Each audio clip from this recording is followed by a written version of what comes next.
আমি আমার রাজা বাবুকে ডাব শ্যাম্পু দিয়ে গোসল করাই, যার জন্য ওর চেহারা হয় পালিশ কুড়ো কুড়ো ভুসি সোয়াবিন চিটে গুড় আদা, এটা ওর সকালের নাস্তা হয়ে যায়। বাগেরহাট থেকে আসছি আমি, এখানে গাবতলির হাটে আসছি। আমার একটা গরু আছে, আমার সেই গরুটা নিয়ে, আমার গরুটার নাম হচ্ছে গিয়ে বাগেরহাটের রাজা বাবু। এই গরুটার ওজন ৪৫ মনের মতো এবং এই গরুটাকে আমি খুব যত্ন সহকারে ছেলে পেলে যেমন লালন পালন করে আমি ঠিক তদ্রূপ সেইভাবেই তাকে লালন পালন করি। সেপনিল প্রাণঘাতী জীবাণুদের বিরুদ্ধেও দারুণ কার্যকর। এখানে একটা প্রশ্ন আছে যে লালন পালন কিভাবে আপনি ছেলে মেয়েরে তো অনেক সময় সাবান দিয়ে গোসল করানো হয়, কিন্তু আমি আমার রাজা বাবুকে ডাব শ্যাম্পু দিয়ে গোসল করাই, যার জন্য ওর চেহারা হয়। আমার মেয়েও ডাব ব্যবহার করে, আমার গরুতেও ডাব ব্যবহার করে।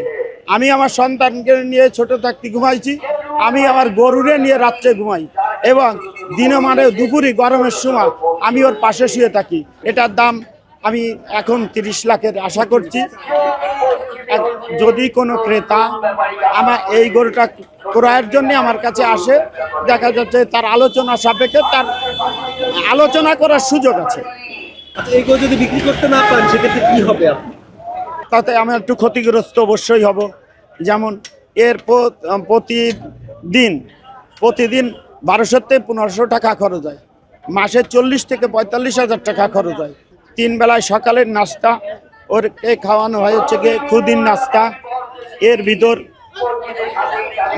পালিশ কুড়ো কুড়ো ভুসি সোয়াবিন, গমের ভুসি আর কি, সোয়াবিন চিটে গুড় আদা এইসব দিয়ে ওই বড় যে ড্রাম আছে ওই ড্রাম আর 1 কুড়োই, এটা ওর সকালের নাস্তা হয়ে যায়।